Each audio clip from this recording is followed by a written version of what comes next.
do... Aí eu acho que agora tá ligado o microfone do Instagram. Tá ligado. Pronto. Então, pessoal, é logicamente que toda vez que a gente fala a respeito de Deus, todas as palavras que a gente usa são palavras metafóricas, tá bom?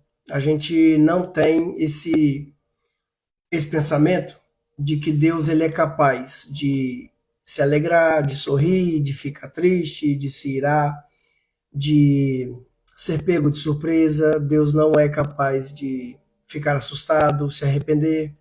São palavras metafóricas que fazem as pessoas terem uma noção, buscando o sentimento humano, do que seria o mais próximo possível daquela ideia.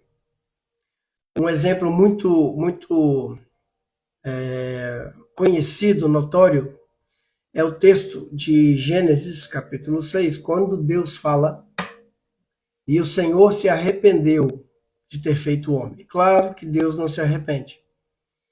Deus sabe de todas as coisas. Então, isso é uma forma de você conseguir chegar na noção do pensamento de uma maneira que você consegue entender a ideia que foi passada pelo profeta, né?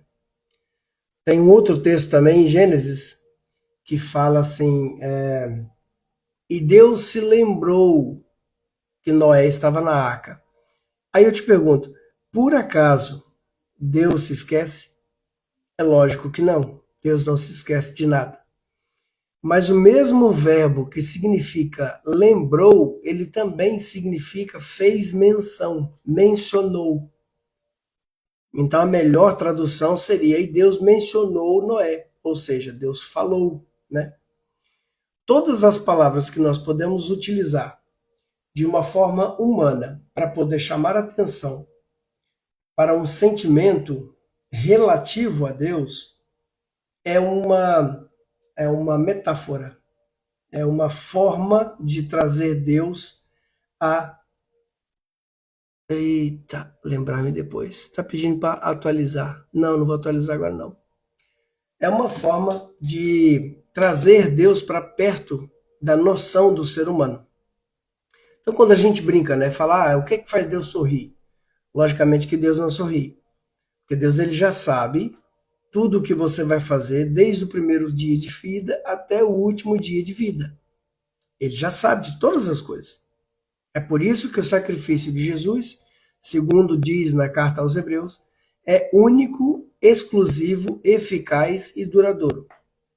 Se você peca depois de aceitar Jesus, Jesus não tem que morrer de novo, porque o sacrifício dele foi feito uma única vez, abrangindo todo o ser humano em todas as áreas da sua vida.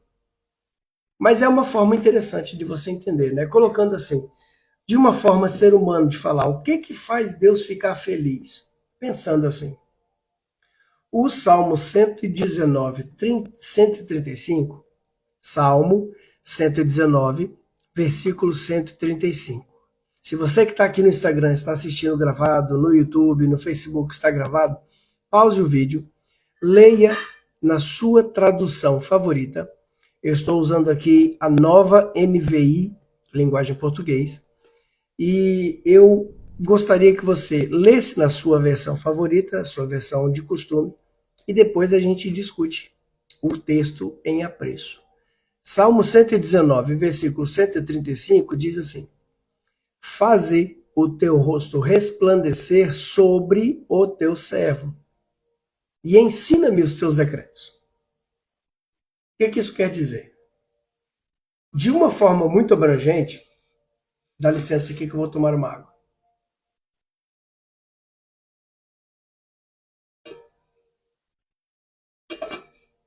De uma forma muito abrangente,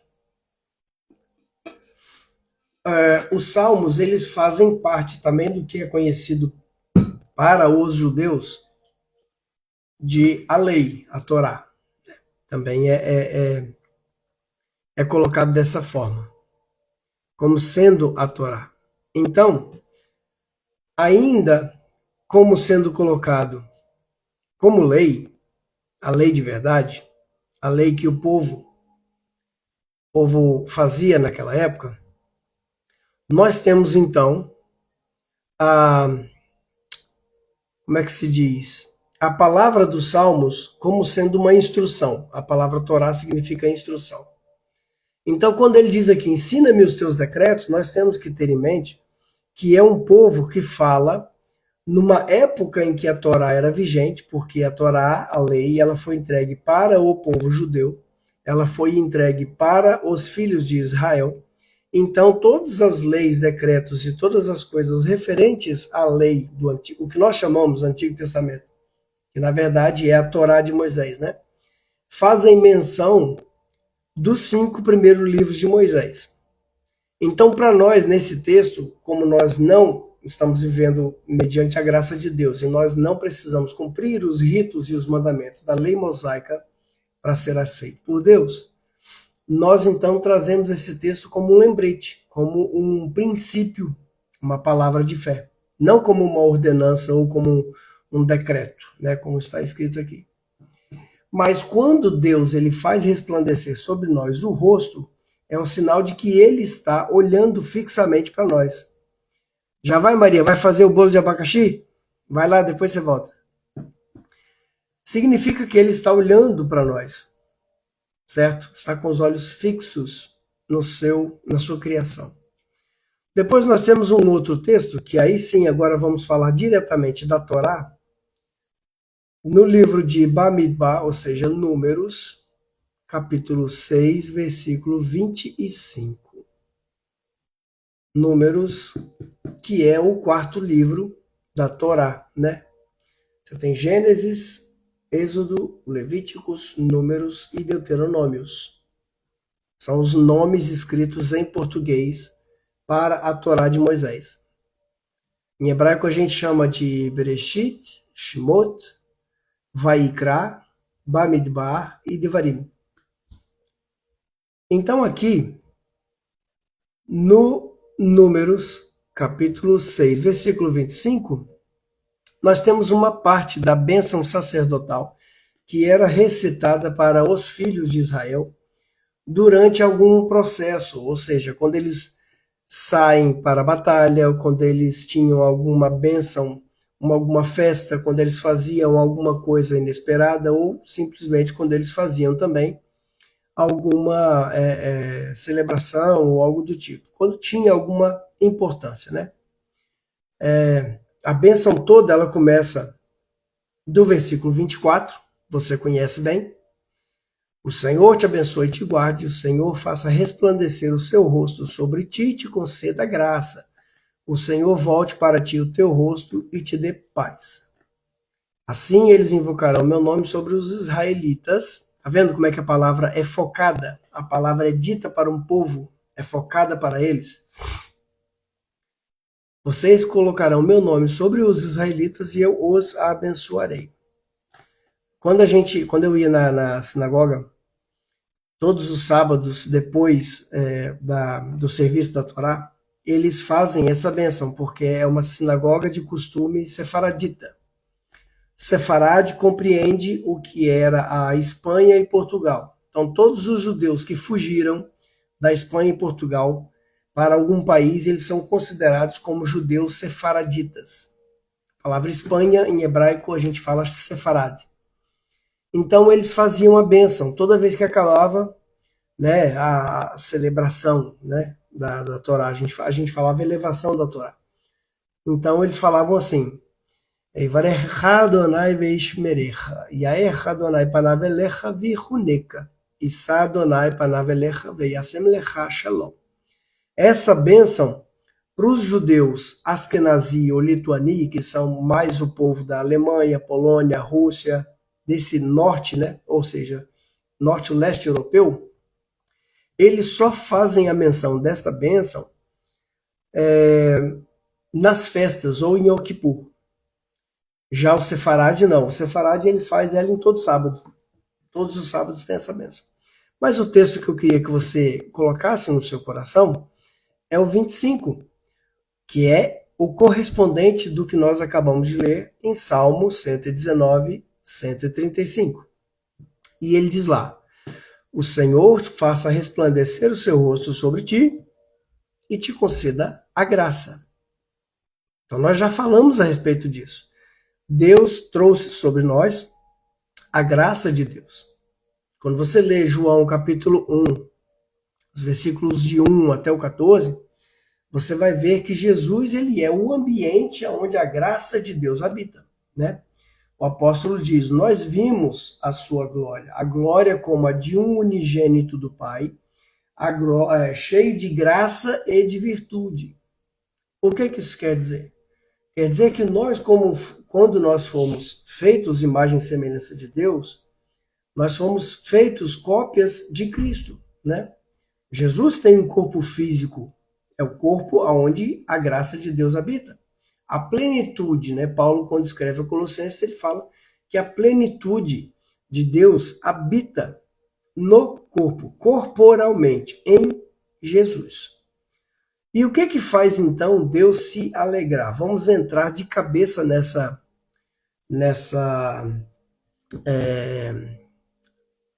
metáfora, nessa forma de pensamento, e vamos entender qual foi a ideia do profeta quando ele escreveu esse texto.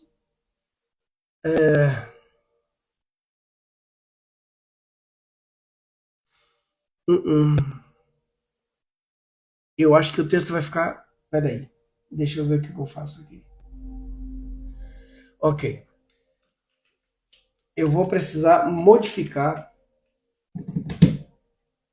uma coisinha aqui, tá? Aguarda só um pouquinho. Porque este telefone aqui pediu carga. Então eu vou colocar esse microfone aqui e esse microfone aqui. Vamos ver?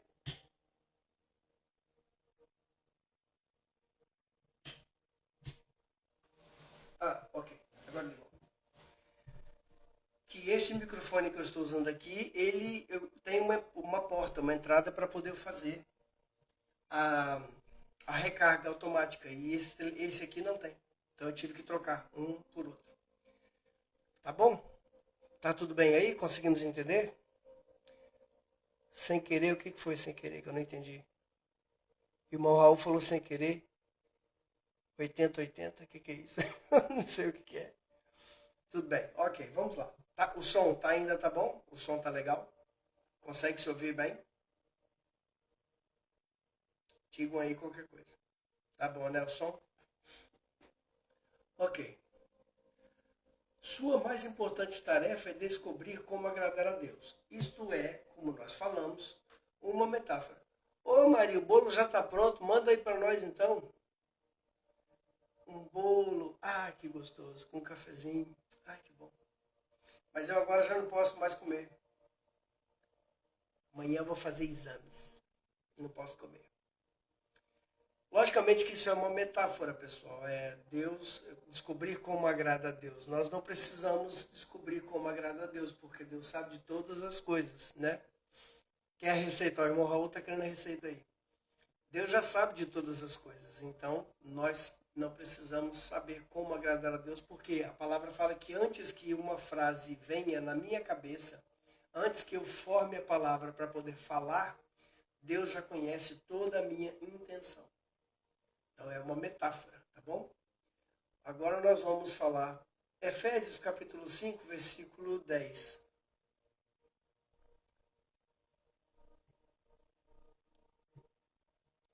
Eu vou começar do versículo 8, porque o versículo 9 e o versículo 10, eles vêm de uma vírgula. Eu não gosto de ler um texto iniciando da vírgula, eu gosto de fazer uma leitura inteira, tá bom? Então, Efésios, capítulo 5, depois manda a receita, olha, publica a receita para nós aí, Maria. Porque outrora vocês eram trevas. Olha que texto profundo. Outrora vocês eram trevas, mas agora são luz no Senhor. Agora são luz no Senhor. Vivam como filhos da luz. Esse versículo versículo é muito importante para qualquer pessoa que acredita que viver na graça de Deus é viver no oba-oba, é fazer o que quer e viver de uma forma completamente desligada da santidade, da santificação. Isso não existe. Está escrito aqui, ó. Porque agora vocês são luz no Senhor.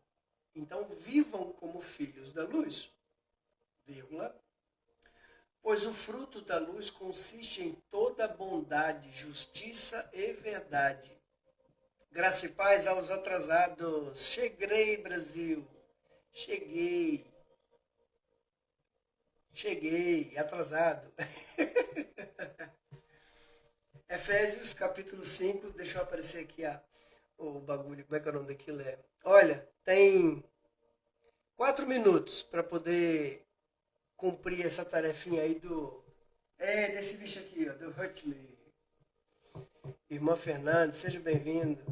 Boa noite, como é que foi o hotel? Já tá em casa? Ou ainda tá na hidromassagem do hotel? Que vida boa. Legal, hein? Graça e paz de Montes Claros, olha que maravilha. Boa noite. Isso aí, boa noite. Recapitulando, muito chique, né? Uhum. Certeza. Até o bigodinho enrolou. Fantástico. Cheguei em casa. Seja bem-vinda. Para quem tem a apostila na mão, nós estamos então na página 17. Página 17, capítulo 9. O que faz Deus sorrir?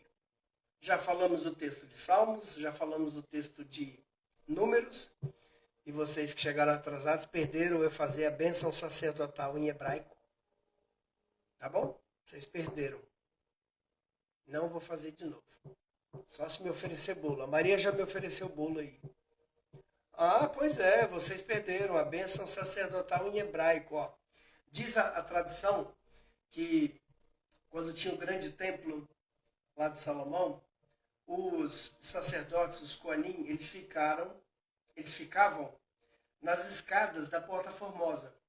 Eles faziam filas. E aí eles levantavam as mãos e eles faziam essa posição. Cadê a câmera? Essa posição. Para quem está aqui no Instagram. Essa posição. Porque nesses vãos, eles viam a glória de Deus dentro do templo. Então, para poder a mão do sacerdote não tampar, né, tudo, eles faziam assim.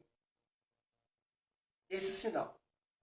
E aí a bênção falava assim, eu tenho que ver ela aqui. Eu decorei ela em hebraico, mas eu não decorei ela em português, você acredita? É uma vergonha isso, coisa terrível.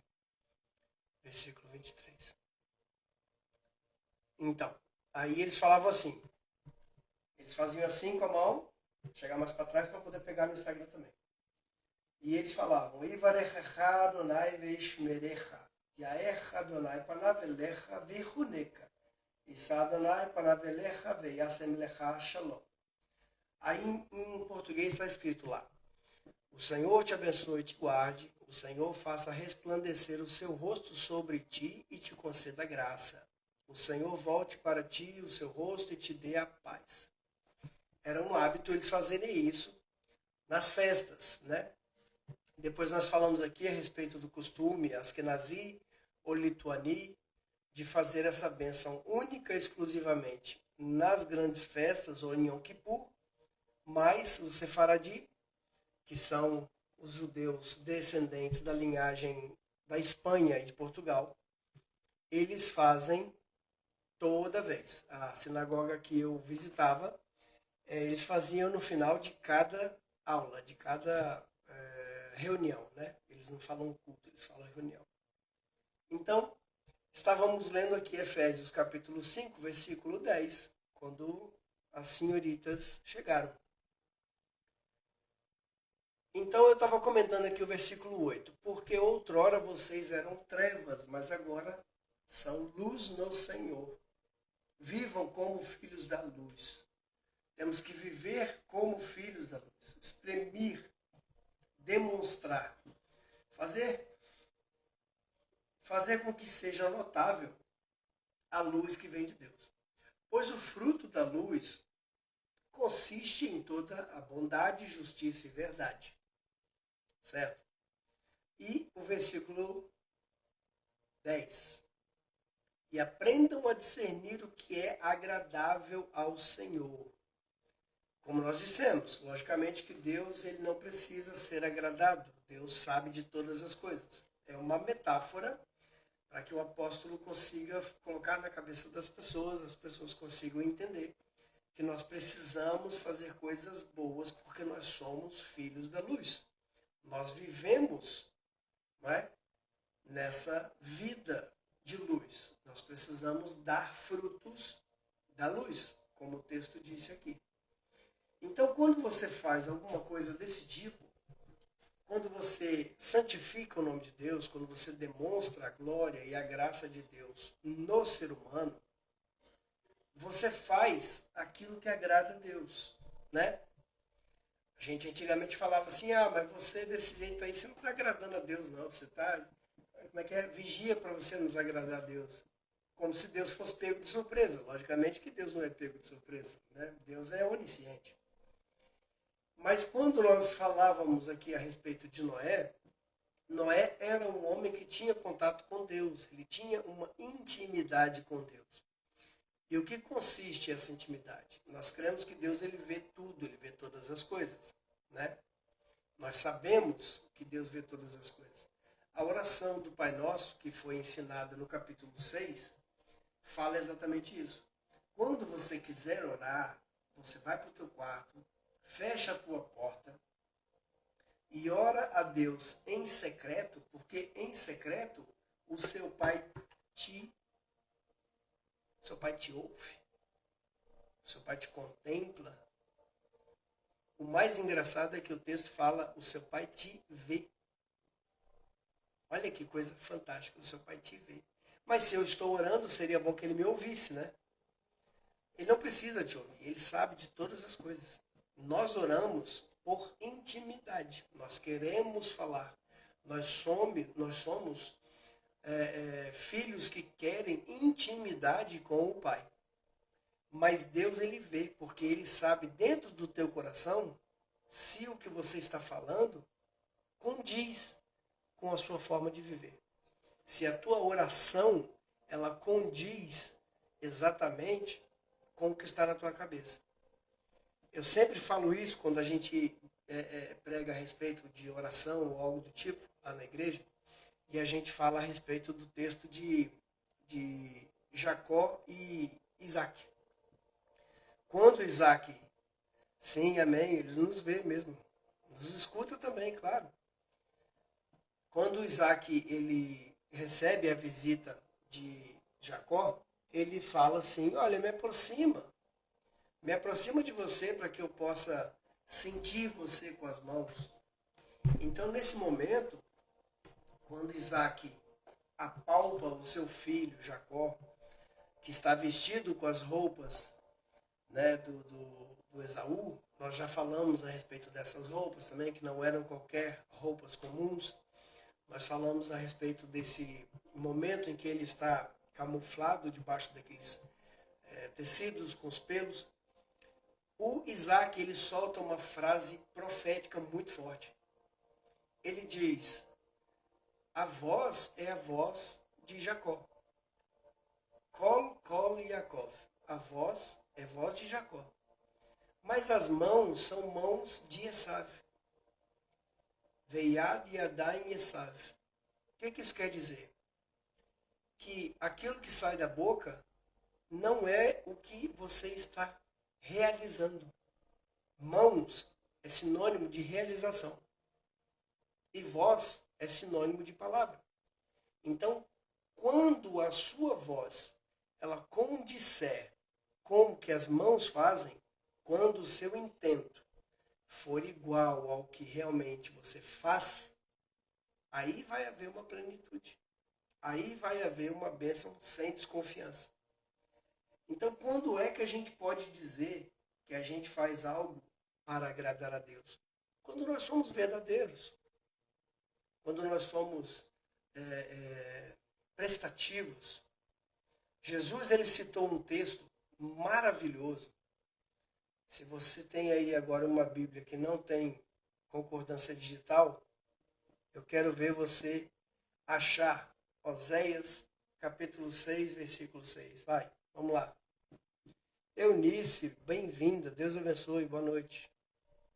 Eu quero ver você achar Oséias, profeta Oséias, ou como nós chamamos em hebraico, Hoshiar Navi, o profeta Oséias.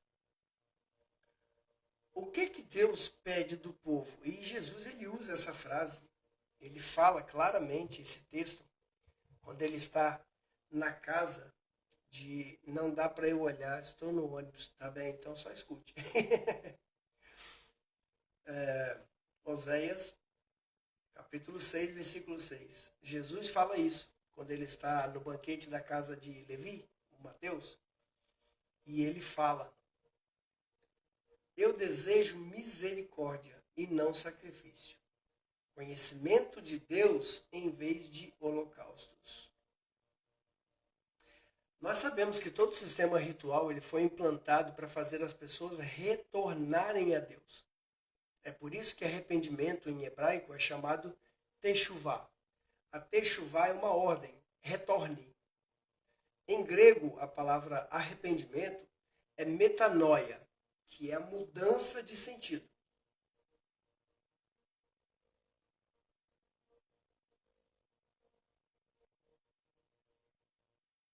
É a mudança de sentido em 180 graus. Obrigado, irmã Eunice. Então, nesse momento, você percebe que a misericórdia é preferível aos sacrifícios. Irmã, olha, missionária Rosemaria, tá aí. Tudo bem? Como é que vai essa vida? Tá tranquilo? Tá descansando já? Então nós entendemos que a misericórdia ela é preferível aos sacrifícios. O conhecimento de Deus é melhor do que fazer holocaustos. Subentende-se que quando você tem misericórdia, você tem mais amor, mais compaixão, mais graça, mais perdão. Quando você tem conhecimento de Deus, você não precisa fazer holocaustos. Entende? Você não precisa sacrificar. Porque você conhece a Deus e você sabe o que agrada a Deus. Então, quando Jesus, na sua parte humana, na terra, ele falava a respeito desse profeta, era porque os fariseus e os homens da lei, os escribas e os intérpretes, eles queriam que a lei fosse cumprida, escrita, literalmente, exegeticamente, no que estava no papel. Mas se você fosse uma boa pessoa, colocando assunto em dia com a Ailson e ouvindo a live nos intervalos da prosa. Amém? Maravilha. Dá um abraço aí pro irmão Ailson, o mestre Ailson. Então você percebe que aquele que tem conhecimento de Deus, ele não tem necessidade de fazer holocausto, porque ele sabe aquilo que agrada e o que desagrada a Deus. Ele está sempre ali no caminho do meio. Você percebe que isso é o motivo pelo qual devemos amar a Deus. Amar a Deus não é um sentimento. O amor a Deus não é um sentimento.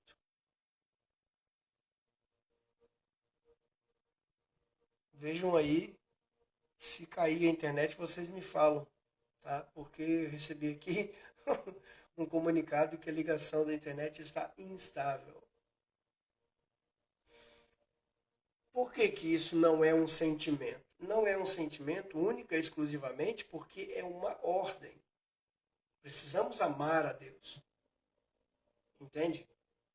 Amar a Deus é uma prerrogativa de um filho, é uma ordem, é a autoridade que Deus tem sobre nós. Ok? Quando nós falamos a respeito de amar a Deus, falamos sobre isso. Eu vou desligar aqui o som, porque está no YouTube. Pode ser que esteja consumindo muita da internet do Wi-Fi, talvez isso melhore. Então, voltando aqui ao raciocínio. Respondeu então Jesus: ame o Senhor teu Deus de todo o teu coração, de toda a tua alma, de todo o teu entendimento. Esse texto, ele está escrito em grego E ele fala a respeito de Deuteronômio 6,5. Lá em Deuteronômio 6,5 ele está escrito de forma diferente. Está escrito de forma diferente porque ele está escrito em hebraico, certo? Aqui no grego existe uma transferência de palavras e acaba que você precisa fazer um uso de uma tradução para você chegar no entendimento daquilo que o autor queria realmente passar. Então, em hebraico está escrito lá: ame o Senhor, teu Deus, de todo o teu coração, de toda a tua alma e de todas as tuas forças. Forças aqui não é somente força muscular, é força de vida, força de motivação, dinheiro. Então, quando o texto em Deuteronômio fala: ame o Senhor teu Deus de todo o teu coração, de toda a tua alma, ou seja, Neshama, sua nefesh, sua força. Vamos compartilhar, 10K, vamos compartilhar. Olha aí, tem até palminhas aqui, olha. Palminhas. Palminhas. As palminhas do TikTok. Para poder compartilhar aí os 5K, 10K. Então, ele fala a respeito de amar a Deus com todas as suas forças. Isso é uma diferença muito grande, né? Porque no grego está escrito: ame ao Senhor de todo o teu entendimento. E ali, entendimento, para eles, a palavra que é utilizada, eu não lembro exatamente qual é. Deixa eu ver se eu abro aqui a Bíblia grega também. Deuteronômio 6:5. Eu vou ver se eu abro aqui a Bíblia grega também. Está aqui, Bíblia grega. Bíblia Strong grego-português. Muito boa, vocês têm que ter uma Bíblia dessa. 6, versículo 5.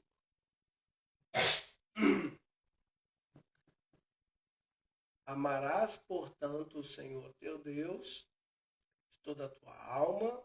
A palavra alma aqui é nefesh, que é a alma animal, ou seja, a força motriz.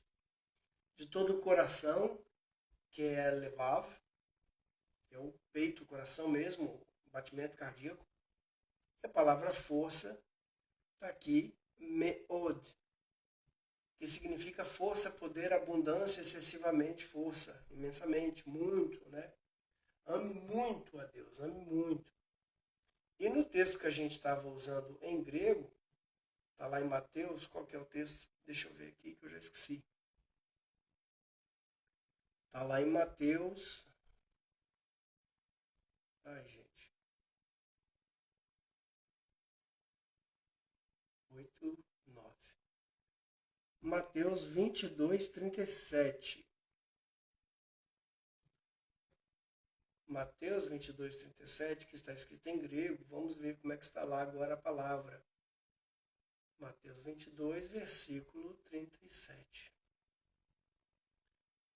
Ame de todo o teu coração, cardia, de toda a tua alma, sirré, e de toda o seu entendimento. A palavra entendimento aqui é dianoia. A mente como uma faculdade de entendimento, sentido, desejo e entendimento. Mente, ou seja, espírito, modo de pensar e sentir. Pensamentos bons ou maus. Então você vê que existe aí essa conotação de fazer caber a palavra do grego para o hebraico, que é uma tradução.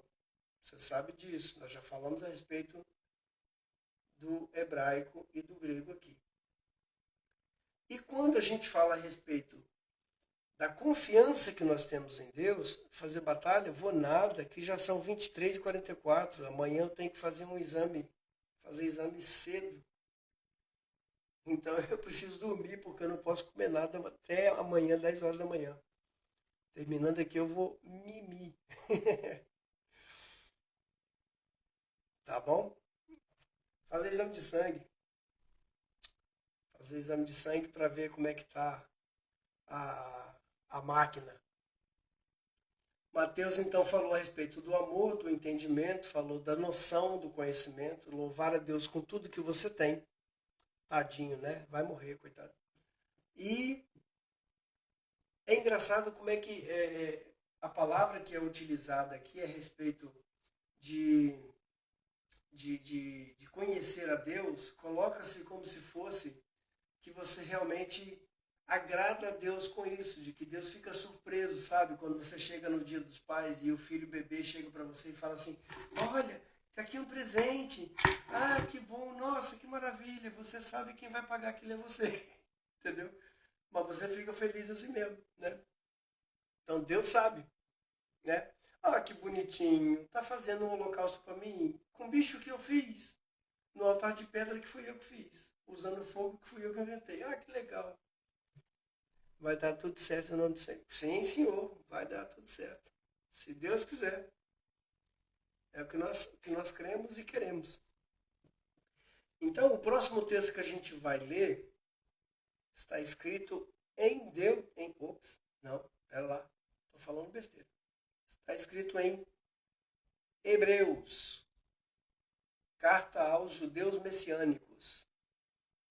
Hebreus, capítulo 11, versículo 7. Opa, maravilha. Ó, já ganhei muito doce, hein? Já tô com a glicose lá no céu da boca. Definir nova meta? Vamos definir então a nova meta? Sim, senhor TikTok. Vamos definir então uma outra coisa. O que eu posso definir aqui? Adicionar um presente? Vou colocar um bichinho desse aqui, olha. Esse aqui eu adoro esse bichinho, é muito bonitinho.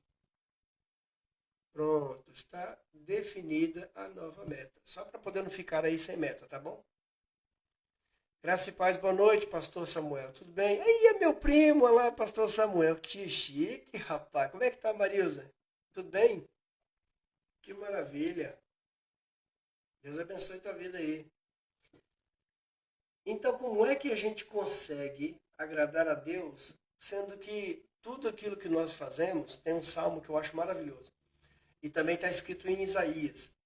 Ele fala assim: tudo de bom que o homem faz para Deus é simplesmente trapos de imundícia. Eu acho maravilhoso. Obrigado pelos presentes, sim senhora, muito obrigado. Muito obrigado, continue mandando mais. Aqui, ó, vou falar bem baixinho para vocês. Aqui em Portugal tem um ditado que a gente fala assim, né? Quando a gente dá um presente para alguém, aí a gente fala assim: como é que fala? Aí a criança olha para nós e fala assim: me dá outro. Aqui é assim: se você dá um presente para alguém, aí a mãe da criança fala assim: como é que fala? Aí a criança olha para a gente e fala assim: me dá mais. Tá bom. Hebreus capítulo 11, versículo 7. Pela fé, quando avisado a respeito de coisas que ainda não se viam, movido por santo temor, construiu uma arca. Estamos falando aqui de Noé. Ô, gente, ensina aí o irmão Raul onde é que fica essa letra D ou T de TikTok. Pela fé, Noé, quando avisado a respeito de coisas que ainda não se viam, movido por santo temor, construiu uma arca para salvar a sua família. Por meio da fé, ele condenou o mundo e tornou-se herdeiro da justiça que é segundo a fé. Então, uma das formas de você agradar a Deus é você viver de fé em fé, certo?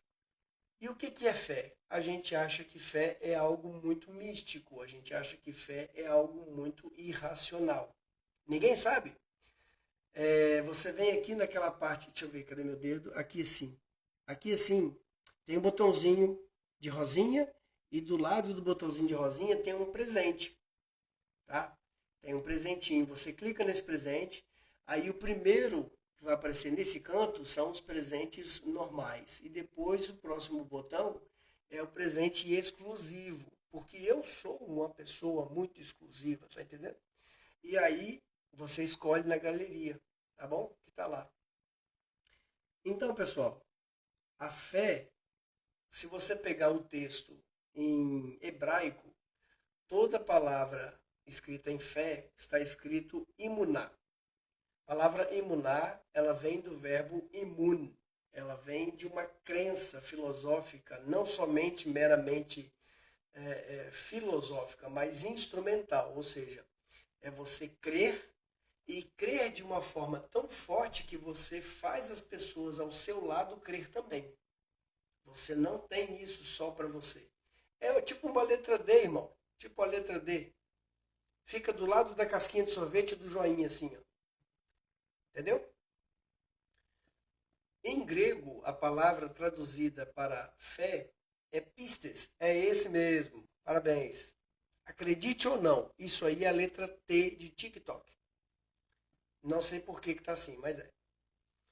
Então, em grego é traduzido a palavra fé utilizada para pistes. E o latim utilizou a palavra fide. Né? Fide é fé, confiança, crença.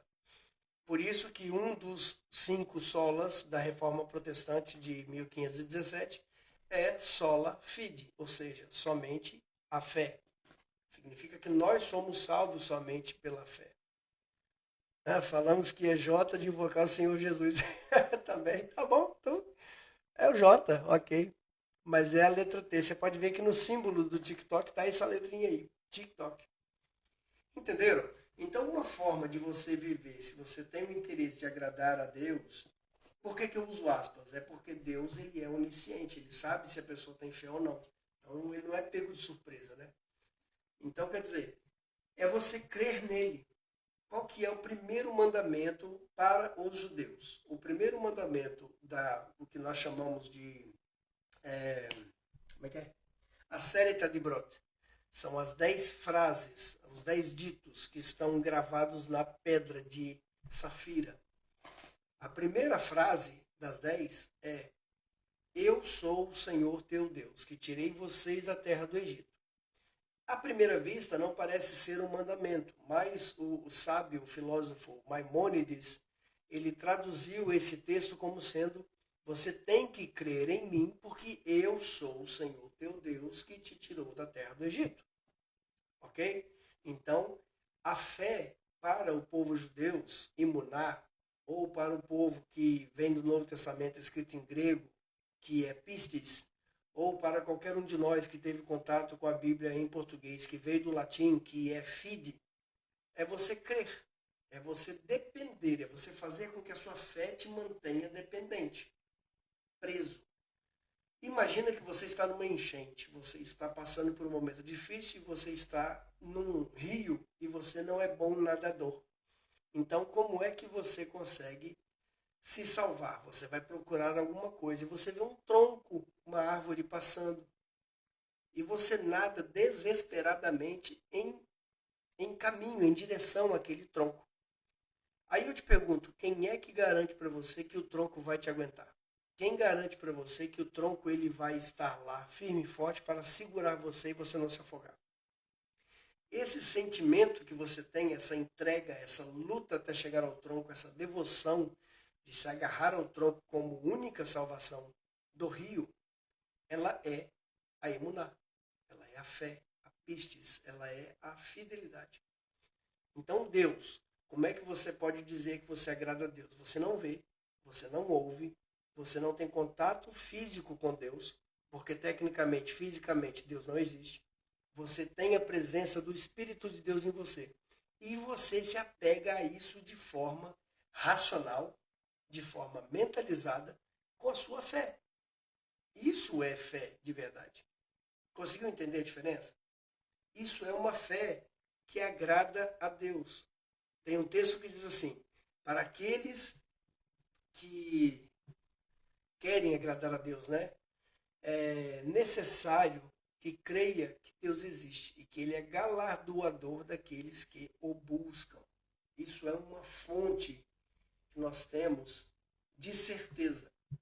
Então você tem aí, já havia 3 problemas que poderiam ter provocado dúvidas em Noé. Primeiro, Noé jamais tinha visto a chuva. Segundo, Noé vivia muito longe do oceano. Terceiro, Noé não sabia como reunir os animais nem como tratá-los. Noé era um agricultor, pessoal. Noé era um cara que mexia com cebola. Noé plantava favas. Noé não era como é que se diz? Um, Jesus, um engenheiro náutico, tá?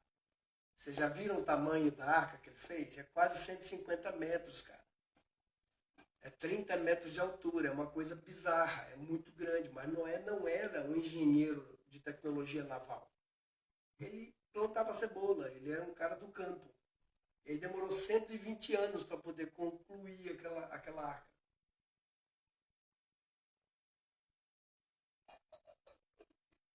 Então você percebe que tudo que Noé tinha era fé. Única e exclusiva fé. Então, para Deus, isso basta. Confiar em Deus é um ato de adoração. Você crer que Deus, Ele está aí por você. Graça e paz, irmã Ângela. Boa noite, seja bem-vinda. Deus abençoe tua vida. Você crer que Deus, Ele existe e que Ele é galardoador daqueles que o buscam, é algo extremamente gratificante para Deus. Olha o que está escrito no versículo 6. Hebreus capítulo 11, versículo 6. Sem fé é impossível agradar a Deus, pois quem dele se aproxima precisa crer que ele existe e que é recompensador, o que recompensa aqueles que o buscam. Tá bom? Olha, eu vou propor para vocês uma coisa. Eu vou colocar aqui as janelinhas e aí a gente pode fazer amizades e colocar aqui uns presentes para os outros. Eu vou colocar só as pessoas aqui que a gente faz parte do nosso estudo. Quem puder subir, suba. Eu vou travar o microfone de vocês por um momento. E aí depois, as pessoas que forem abençoando, presenteando aí, para poder ficar mais fácil, né? Vou ver aqui onde é que está o layout. Pastor. Tá bem, tá aí. Vou colocar mais quem? A irmã Eunice e a irmã Fernandes também podem subir se quiser, tá? Depois a gente vê. E aí as pessoas vão passando e vão presenteando, tá bom? Se tiver alguma pergunta também, se eu souber responder, eu respondo. Se eu não souber, a gente deixa para a próxima. Tá bom? Entendeu, pessoal? O Salmo 147, ele tem uma palavra para nós. Salmo 147, versículo 11.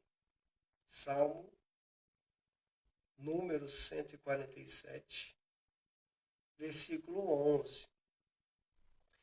O Senhor se agrada dos que o temem, dos que depositam sua esperança no amor leal.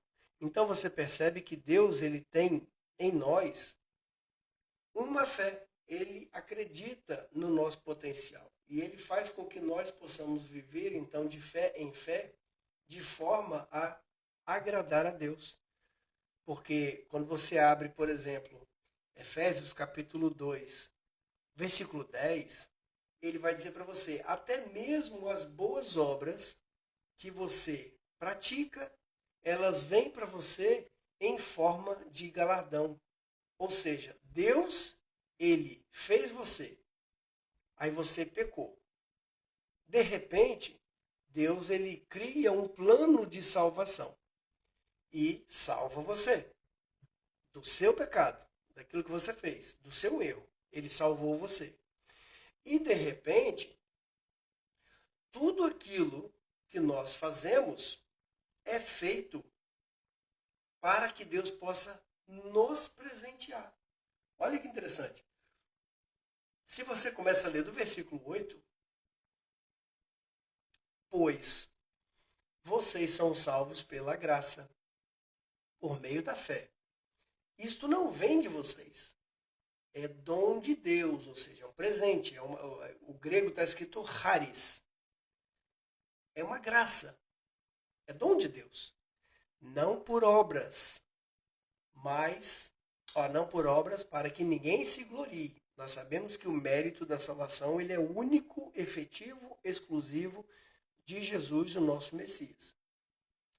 Versículo 10. Porque somos criação de Deus realizada em Cristo. Em Cristo. É como se Jesus fosse o oceano e você o peixe. Em Cristo. Você está nele, dentro dele. Para quê? Para fazermos boas obras. As quais o que, irmão Gil? As obras. As obras as quais Deus preparou antes para nós as praticarmos. Ou seja, Deus fez, aí eu pequei. Aí Deus vai lá e me busca. Me limpa, me lava, me justifica e me santifica. E aí falta agora o quinto, que é me gloria, que vai ser no dia da minha morte ou no dia que Jesus voltar, não importa. E nesse íntere, nesse movimento, tudo o que eu faço, Deus coloca à minha frente oportunidades, trabalhos, serviços, diaconias, ministério, se você gosta de palavra chique, para que você, fazendo, você seja abençoado. Ou seja, Deus cria as obras e Deus coloca para você fazer, e quando você faz, Ele ainda te dá um presente. Irmã Ângela está dizendo lá, meu celular está acabando a bateria, vou ter que sair. Ô menina, bota aí o plug. Olha, quer um carregador emprestado? Pera aí. Vou te lançar aí um carregador. Bota o bicho aí para carregar. Entende, meus amados? É assim que funciona. Tudo que nós fazemos é para a graça de Deus. Tudo que nós fazemos é para a glória de Deus. Nós não temos por que nos gloriar. Nada. De absolutamente nada. Nós não temos do que nos gloriar. Ah, nossa, você prega tão bem. É dom de Deus. É Ele que deu. Ai, você canta tão bem. É dom de Deus. Foi Ele que deu. Ai, você consegue fazer. É dom de Deus. Você não tem do que se gloriar. Nós somos feitura dele. Somos dele, feitos por ele e feitos para ele. Porque dele, por ele e para ele são todas as coisas. Quando você lê um Salmo 100, o Salmo 119, que são salmos que falam a respeito da gloriosa feitura de Deus, das forças e formas com que Deus faz as coisas, isso tudo traz para você uma certeza de que o louvor a Deus está em nós. Vou colocar também a outra irmã, gente. A irmã. Cadê? Irmão Raul caiu, Maria caiu. Cadê a outra irmã? Saiu? Quem quiser subir depois me fala que a gente coloca aí, tá bom? Tudo isso fala a respeito das obras que Deus fez. O Salmo 8 é incrível, que fala a respeito de Deus, quão glorioso, quão majestoso é o seu nome, o nome que você colocou em toda a criação abaixo do céu. É um nome que está acima de todo nome. Então você percebe que nós fomos feitos para louvar a Deus. Olha que coisa incrível. Aqui, o apóstolo Tiago, no capítulo 2 e no versículo 24, mas eu vou ler a partir do 23 para ter contexto. Chegou em casa? Glória a Deus. Que bom que você chegou em casa. Maravilha. Que bom. Olha, quer subir?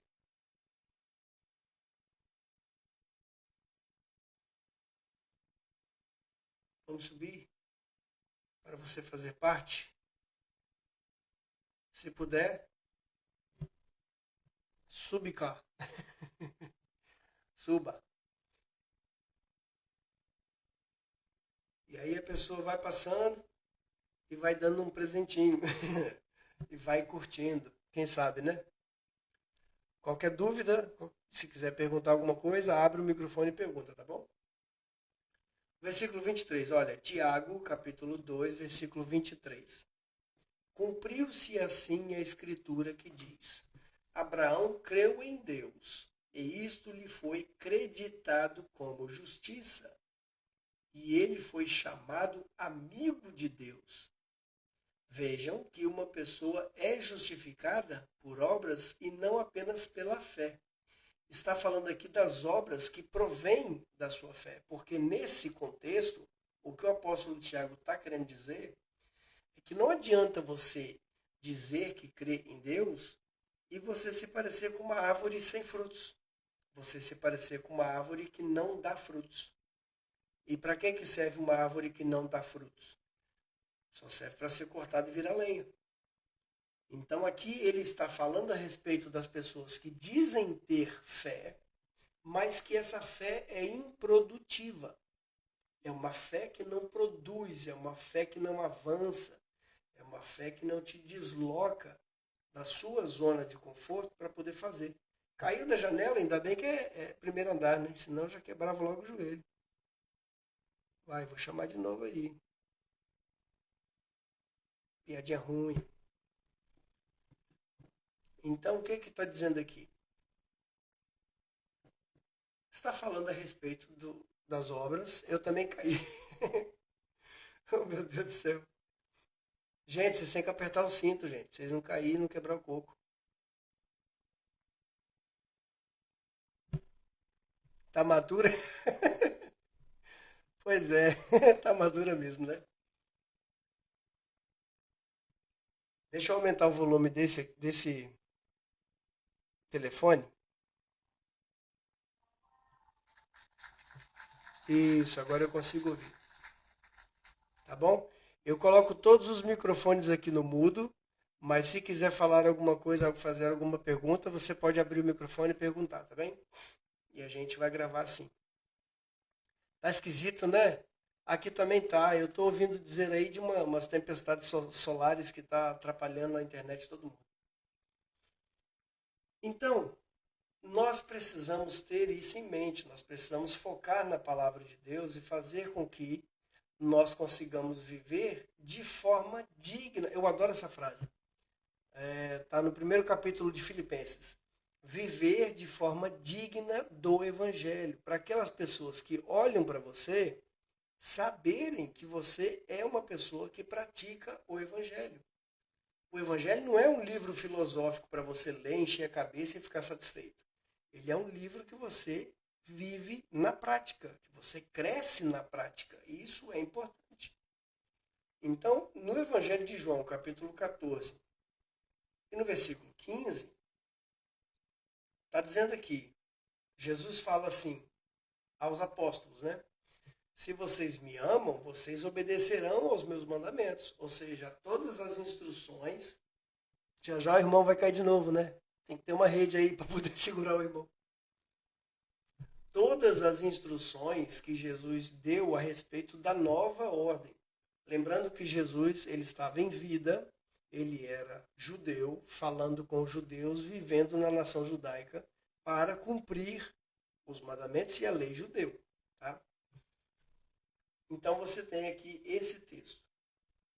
Quando nós vivemos de forma a procurar agradar a Deus e fazer as coisas de acordo com o Evangelho, viver de acordo com as noções que nós temos do Evangelho, isso faz com que nós consigamos, então, ter uma vida prática. Não somente uma vida de aparência, uma pessoa olhar para você e falar, aquele ali, coitado, fala que está na igreja, fala que é crente, mas vira e mexe, dá aí um prejuízo na praça, ou vira e mexe, está com problema com a esposa, ou com o esposo. Porque o que acontece? Nós procuramos viver a vida do Evangelho baseado no Evangelho. O apóstolo Paulo disse em Romanos, se for possível e se depender de vocês, tenham paz com todos os homens. Ou seja, a nossa parte nós temos que fazer. E é uma parte de vida, de você levar o Evangelho à frente, você levar adiante a mensagem da propagação do Evangelho.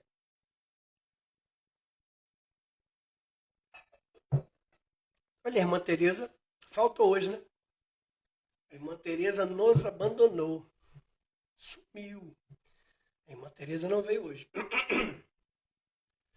Então, até mesmo a atitude que Noé teve de sair da arca quando Deus mandou sair, de oferecer a Deus um sacrifício de alegria quando ele saiu, foi um ato de fé, foi um ato de gratidão. E tudo aquilo que nós fazemos a Deus deve ser feito como gratidão. Porque nós não temos a possibilidade. Opa, obrigado! Atingimos a meta. Muito obrigado. Maravilha.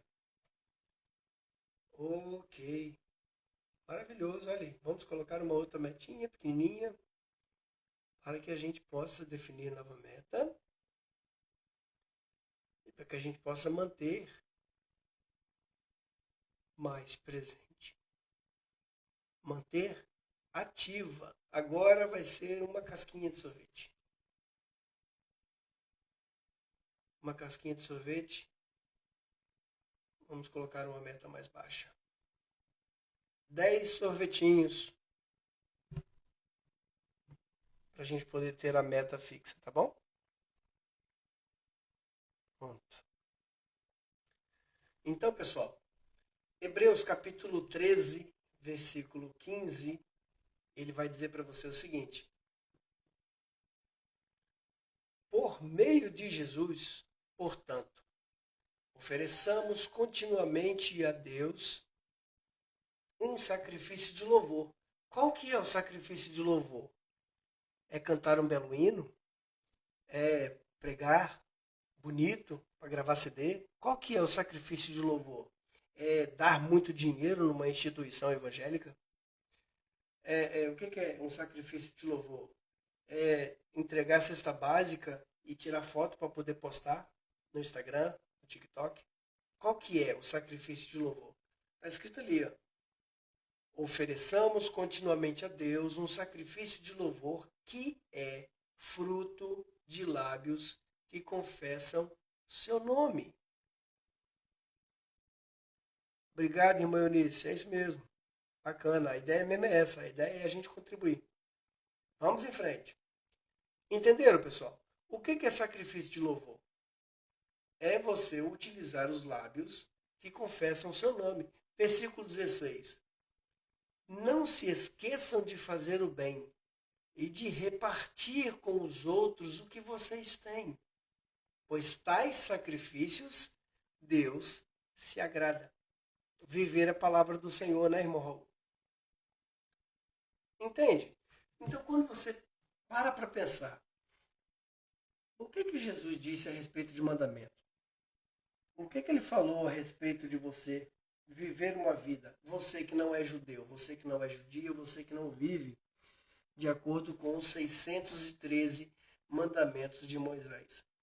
Você vai viver então de acordo com o Evangelho, não é? Você crê que Jesus é o Filho de Deus, você crê que Jesus ele cumpriu toda a lei que era para que ele cumprisse, como diz Gálatas 4, versículo 4, que ele nasceu debaixo da lei, nasceu de mulher como ser humano para cumprir a lei, para resgatar os que estavam debaixo da lei.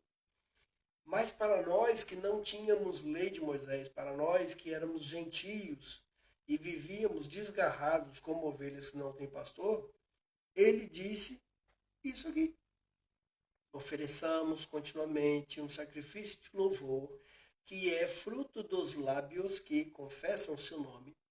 Versículo 16. Não se esqueçam de fazer o bem e de repartir com os outros o que vocês têm, pois de tais sacrifícios Deus se agrada. Lembra do que nós lemos no início da live?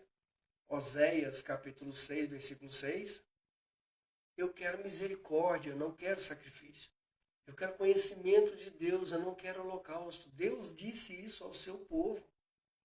Sabe, Jesus, quando ele ressuscita e ele aparece na praia para os seus apóstolos que estavam pescando, ele fala assim com Pedro: Pedro, você me ama? Claro que eu te amo, Jesus. Claro, você quer uma oferta especial? Ou você quer que eu recite o Salmo 100 de cor? O que você quer para poder provar que eu te amo? É logicamente que essa tradução é minha, né? Essa tradução só está na minha cabeça. Então, o que você quer? E Jesus disse, olha, apacenta as minhas ovelhas. alimenta os meus cordeirinhos, né? Aí passa um pouco, conversa um pouco, come um peixinho, bebe ali um sumo de uvas, sumo de uvas, e ele fala, Pedro, você me ama? E aí ele fala assim, claro que eu te amo, Jesus. O que você quer para poder provar que eu te amo? Quer que eu cante uma música gospel? Quer que eu canto Sabor de Mel para você, Jesus? Quer que eu abra uma igreja aqui na beira da praia para poder te provar que eu te amo? E Jesus disse o que para ele? Apacenta as minhas ovelhas. Entende isso? É você ter conexão com o outro, é você viver de forma a suprir a necessidade do outro. Quando Deus fala, né, Levítico 19:19 ou 19:18, quando ele fala, tem uma outra parte também que eu esqueci agora onde é que está, mas está em Levítico também, está em Deuteronômio também. E ele diz a respeito de santidade, ele fala, sede santos como eu sou santo. E ele fala, ame a viúva, proteja o órfão, né? Não venha extorquir o estrangeiro. Faça essas coisas porque você já foi estrangeiro uma vez na sua vida, você sabe como é difícil. Proteja os mais fracos, os que estão desamparados. O texto fala a respeito disso. Santidade não é você vestir uma roupa santa e morar numa casa santa e só comer comida santa e não falar com ninguém porque você é santo. Isso não existe. Santidade é você repartir com quem não tem. É você ajudar pessoas. Sabe? É você ter a capacidade, você ter a forma, a maneira de alimentar alguém, de ajudar alguém, você fazer isso. Isso é santidade. Salmo 116, versículo 17, vai dizer assim: oferecerei a ti um sacrifício de gratidão, invocarei o nome do Senhor. Então, o que que você pode dar a Deus? O que que você pode dar? O que que você pode fazer para Deus? Por tudo aquilo que Ele já fez para você. Você pode ajudar a quem precisa. Você pode invocar o nome do Senhor para quem precisa. Você pode ensinar a palavra de Deus. Você pode ter uma vida em congregação. Por que que nós falamos da importância de congregar? É a igreja que vai salvar você? Nunca na vida. De maneira nenhuma. Não existe nenhuma igreja que vai salvar você, porque quem é capaz de salvar você é o Filho de Deus, é Jesus. É só Ele que vai conseguir fazer isso. 20K, parabéns. Olha as palminhas. Parabéns para vocês que estão fazendo da nossa vida 20K. Então, o que que é você salvar uma pessoa? Você tirar a pessoa da. Olha só o versículo 26. Como é que é bacana? Salmo 37, versículo 26. Ele é sempre generoso e empresta com vontade, boa vontade. Os seus filhos serão abençoados. Desvie-se do mal e faça o bem, e você terá sempre onde morar. Pois o Senhor ama quem pratica a justiça e não abandonará os seus fiéis. Para sempre serão protegidos, mas a descendência dos ímpios será eliminada. Os justos herdarão a terra. Os justos herdarão a terra e habitarão nela para sempre. O nosso céu vai ser aqui, tá bom? A cidade celestial ela vem para cá. Está escrito aqui, ó. Os justos herdarão a terra e nela habitarão para sempre. Então, quando você fala a respeito de viver o evangelho, é você, exatamente a terra renovada, é isso mesmo. Quando você tem essa possibilidade de fazer com que Deus seja expresso na sua vida, de propagar o evangelho de Deus a toda criatura, é disso que se trata. É as pessoas verem em você o evangelho que você tanto diz que prega. É as pessoas verem na sua prática, na sua vida fervorosa, o livro que você lê. Por exemplo, aqui onde eu moro, você passa em alguma rua e é muito comum, é muito fácil você achar um ser humano que nunca ouviu falar de Jesus e não sabe quem é. No Brasil é mais fácil, é bem mais difícil ter uma pessoa que nunca ouviu falar de Cristo. Mas aqui não, aqui realmente existem pessoas que não fazem ideia de quem é, que vivem a vida inteira alheia à mercê do Evangelho. Então você vai chegar para ele, vai distribuir uma Bíblia, né? Que nem aquelas biblinhas que tem um projeto aí de uma igreja que tá ali, tá no quarto do meu filho. Que ele chega e entrega uma Bíblia para a pessoa, né? Vai lá e entrega a Bíblia. O cara vai olhar aquilo e fala assim, mas eu vou fazer o que com isso? Ah, para você ler. Tá, mas eu vou ler e daí? A nossa propagação do Evangelho é viver o Evangelho. Viver de forma prática, de levar o Evangelho à frente no seu comportamento. Porque as pessoas não estão nem aí para o que você está falando. Eles não param para te ouvir. Eles não vão dar ouvidos para você. Agora, quando eles veem o que você faz, quando eles veem a sua atitude para a sua família, quando eles veem que você retorna e dá o troco que eles deram a mais, quando você vive de forma prática a mostrar o Evangelho nas suas decisões, que você é um homem justo, íntegro, reto, homem no sentido humanidade, né? Mulher também, logicamente. Então, Deus, ele conhece cada um de nós. Deus, ele sabe o que se passa na tua cabeça. Deus, ele sabe o que se passa no teu coração. Por quê? Porque ele é que forma o coração de todos, que conhece tudo o que fazem. Salmo 33, versículo 15. Olha lá, versículo 13. Salmo 33, versículo 13. Dos céus olha o Senhor e vê toda a humanidade. Do seu trono ele observa todos os habitantes da terra. Todos. Ele que forma o coração de todos, que conhece tudo o que fazem. Entende? Parabéns, irmão. É isso mesmo. Devolver. É isso. Então, quando nós vivemos de forma a agradar a Deus nos nossos ambientes, nas nossas relações, fazendo com que o Evangelho seja propagado no dia a dia, como se diz, né, no chão da fábrica, porque é tudo muito bonito. Quando você está numa igreja e o cara prega bonito, ele fala bonito, usa frase de efeito, ele está lá com seu terno rosa, com a sua camisa amarela e o sapato vermelho, fazendo aquelas coisas bonitas e você se emociona e manda glória para cima e tal. Mas e quando você fecha a porta da igreja? Quando você sai? Quando você está aqui fora? O que que você é na fila do pão? O que que você representa? No seu ônibus, na sua casa, na sua vida? O que que você faz? Você demonstra o evangelho que você tanto diz que prega?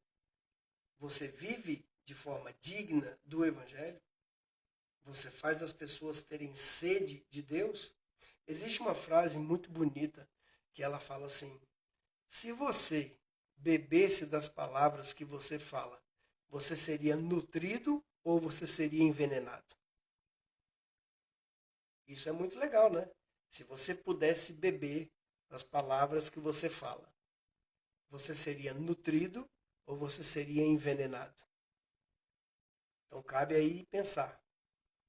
Isaías 45, versículo 9.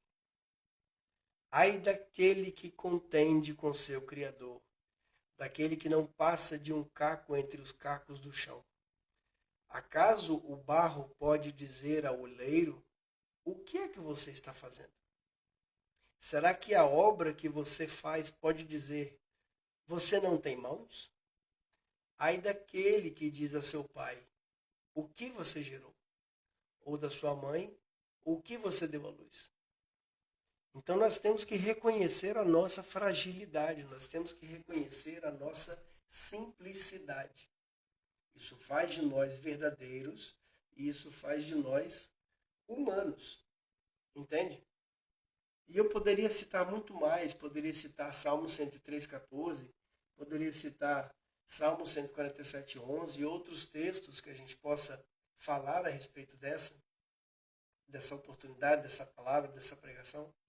Mas o que eu preciso que vocês mandem à frente, que vocês façam com que essa pregação, esse estudo, essa mensagem chegue a mais pessoas, é que nós precisamos parar de pregar um evangelho teórico e começar a viver um evangelho prático.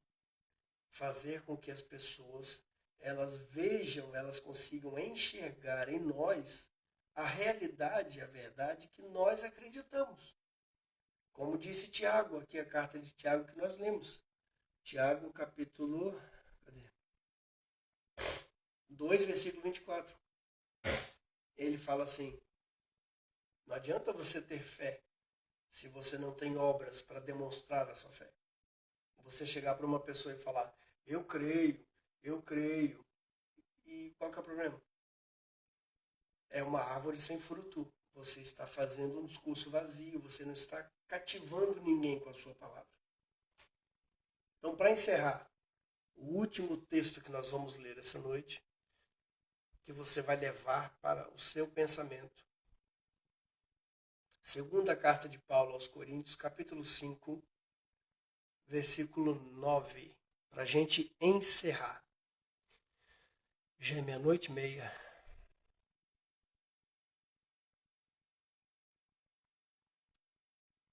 Então está lá, 2 Coríntios, capítulo 5, versículo 9. O apóstolo Paulo disse: por isso, temos o propósito de lhe agradar. A quem? A Deus, ao Criador. Criador. Temos o propósito de lhe agradar, quer estejamos no corpo ou quer deixemos. Em outra oportunidade ele fala assim, quer comamos, quer bebamos, ou quer façamos qualquer outra coisa, façamos tudo para a honra e glória do nome do Senhor. Nosso Senhor é Jesus. Quando nós vivemos de forma digna o Evangelho, nós temos a capacidade em nós de falar como o apóstolo Paulo falou em Filipenses, capítulo 1, versículo 21. Ele fala, porque para mim, viver é Cristo. Morrer é um lucro. Ele, como um homem que vivia, respirava o Evangelho, ele pregava o Evangelho na sua vida, no seu trabalho, nas suas lutas, nas suas prisões. Ele vivia de uma forma a demonstrar o Evangelho na sua totalidade. Ele faz isso de uma forma íntegra. Então ele diz, para mim, viver é Cristo. Enquanto eu estou na vida, a minha vida é fazer a vontade de Cristo. E se eu morrer? Se eu morrer é um lucro. Se eu morrer é fazer a graça, a vontade de Deus até o último momento. Pensando no meu propósito. Lembrando que nós estamos fazendo o estudo nessa apostila que é baseada no livro Uma Vida com Propósito, o livro de Rick Warren, ou Rick Warren, falado no bom português. Pensando no meu propósito. Um tema para reflexão. Deus sorri quando você confia nele. Mais uma metáfora, né? Deus não tem corpo, Deus não precisa sorrir. Mas você entendeu o que eu quis dizer. Falando de um sentimento meramente humano, Deus fica feliz quando nós confiamos nele. Tá bom? Um versículo para memorizar. Um versículo que você vai ficar com ele na sua cabecinha até chegar terça-feira que vem, se Deus permitir que a gente se encontre de novo e a gente consiga falar novamente desse assunto maravilhoso que é o Evangelho. Um versículo para memorizar, Salmo 147, 11. Diz, o Senhor se agrada dos que o temem, dos que depositam sua esperança no seu amor leal. Uma pergunta para meditar. Vamos colocar uma pergunta na nossa cabecinha, ou como diz aqui em Portugal, né, na tola. Uma pergunta enfiada na tola para meditar até a nossa próxima reunião, terça-feira que vem, se Deus quiser.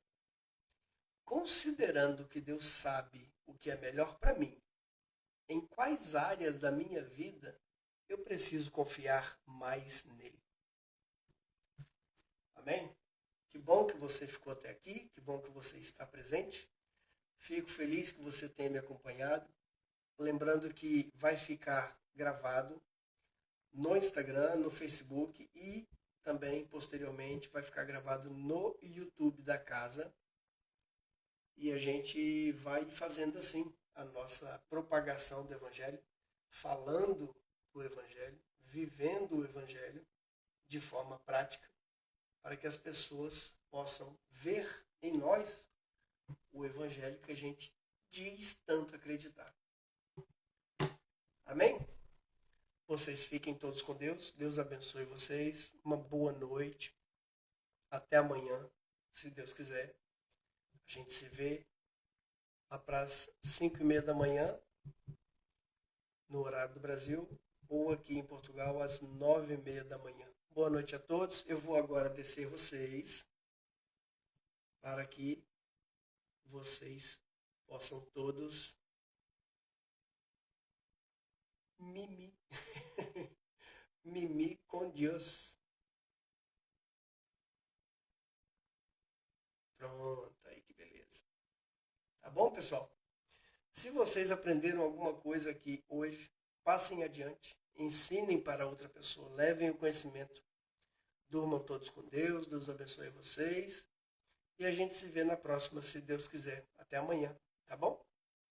Ou como dizem os meus antepassados, é um beijo e um queijo. Tchau, tchau. Até a próxima.